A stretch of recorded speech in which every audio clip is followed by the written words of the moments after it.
जी अस्सलाम वालेकुम नाज़रीन, मैं हूँ होम्योपैथिक डॉक्टर व जामा थेरापिस्ट मलिक शफकत अली और मेरे साथ है तो नाज़रीन, जैसा कि आपको पता है कि हम हजामा कर रहे हैं क्लिनिक पर। तो रेहान भाई क्या कहेंगे हजामा के बारे में, आप क्या कहेंगे, कितना इम्पोर्टेंट है, क्या अहमियत है इसकी?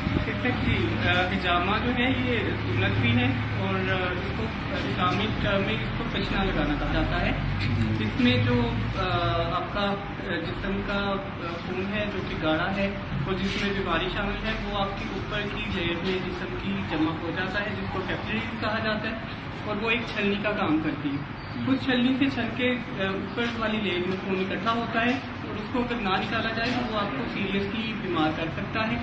तो जब हम इसमें हिजामा करते हैं तो ऊपर की लेयर को हम हल्का हल्का सा स्क्रैच कर देते हैं और उस स्क्रैच में जख्म नहीं होते बेसिकली, वो जस्ट एक हल्का सा एक जिस तरह से नील लगती है जख्म होता है उतना सा ही वो होता है और उसके हम वैक्यूम के जरिए से वो जो बीमारी वाला खून है उसको हम बाहर निकाल देते हैं जिस्म से, और जिसको निकालने के बाद आपका जिस्म रिलैक्स हो जाता है, हल्का फुल्का हो जाता है, बीमारी जो है वो दूर हो जाती है। दर्दें एलर्जी हर किसी की चीज में उससे इलाज हो सकता है।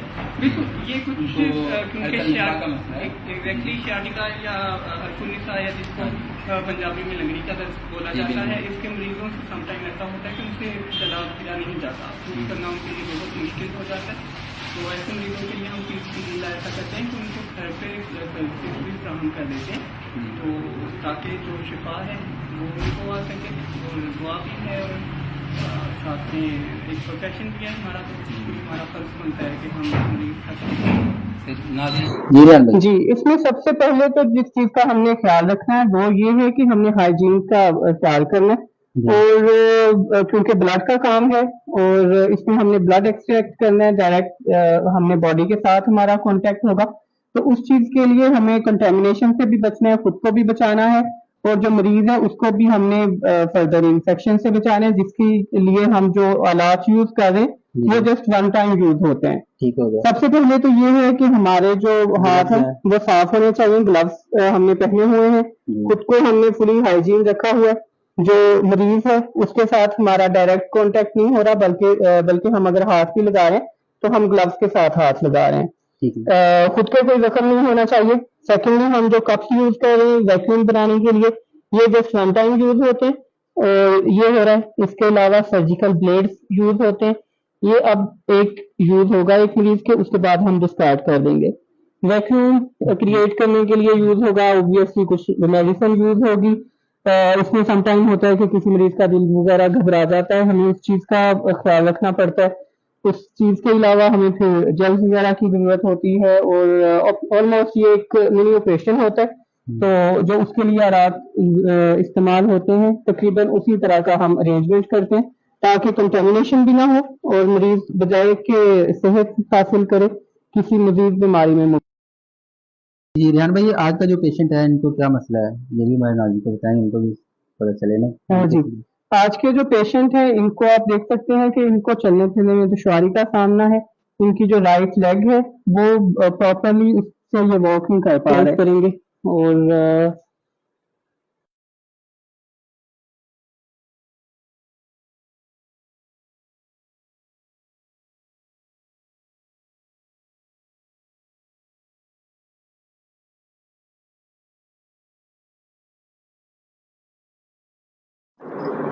जी तो नाज़रीन, ये जो 4 पॉइंट हमने लगाए थे, दो ये हैं, दो ये हैं, ये कवर हो गया, मुकम्मल हो गए हैं। आप देखें इनके ऊपर जो हमने प्रिक किया था जिल्द को, उनके निशान भी नहीं है माशाल्लाह से। ठीक है, तो पेशेंट को बिल्कुल दर्द नहीं होती, तो बहुत इजी है ये। अब नेक्स्ट जो है ये 3 पॉइंट हम लगा रहे हैं, 1 2 और 3। जी तो रेहान भाई, ऊपर वाले हमने पॉइंट लगा लिए हैं तकरीबन। ये अब हम लेग के ऊपर आ गए हैं, बिल्कुल जहाँ पर इनको दर्द थी, दर्द महसूस हो रही थी इस पेशेंट को। बिल्कुल। तो अब इसका थोड़ा सा बता दें नाज़रीन के साथ साथ थोड़ा। ये एक्चुअली जो इनकी दर्द है यहाँ से स्टार्ट हो रही है और यहाँ से होते हुए ऊपर जा रही है, तो बेसिकली जो इनके ये पॉइंट्स लग रहे हैं ये वो वाले पॉइंट्स हैं जो शाटिका के लिए इस्तेमाल होते हैं और इसके साथ इंशाल्लाह ताला इनके खून का प्रेशर जो है उसको ख़त्म किया जाएगा।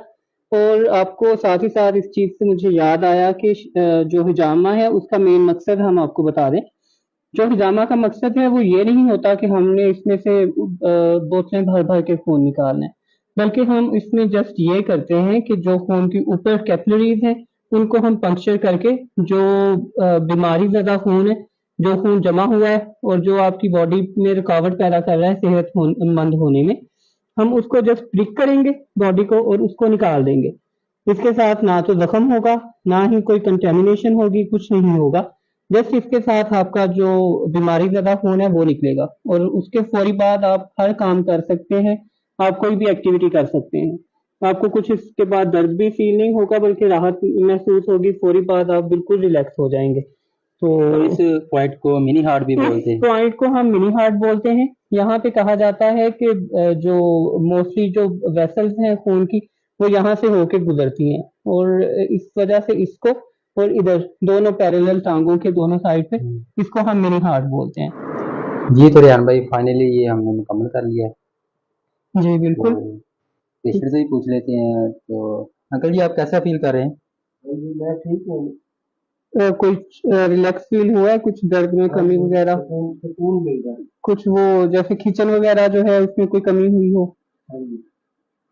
जी तो नाज़रीन फाइनली हमने ये हजामा मुकम्मल कर लिया है। तो रेहान भाई मेरे साथ थे, बहुत शुक्रिया रेहान भाई, आपने भी कीमती टाइम दिया हमें। जी तो जज़ाकल्लाह। अब ये पेशेंट तकरीबन 10-15 मिनट बाद नहा ले। बिल्कुल, इसके 10-15 पानी मिनट के के साथ। बाद ताज़ा पानी के साथ नहा लें और उसके बाद जहाँ जहाँ पे हमने प्रिकिंग की हुई है वहाँ पे ऑयलिंग कर लेते हैं ताकि किचन ना हो। और ये तकरीबन 3 से 4 घंटों के बाद इसकी किचन वगैरह सब कुछ ठीक हो जाता है। याद रहे कि जो लोग अनप्रोफेशनल हैं वो इसमें बहुत बड़े बड़े कट लगा देते हैं, तो वो बेसिकली वो लोग हैं जिनको करना नहीं आता। जी, बिल्कुल। तो वो कट्स जो होते हैं उनमें कंटेमिनेशन भी हो सकती है, वो डीप कट लग जाए तो वो खतरनाक भी हो सकता है। तो इसको जस्ट हम प्रिकिंग करते हैं तो वो जस्ट अभी नॉर्मल है, वो अपनी रूटीन लाइफ का सारा काम कर सकते हैं। तो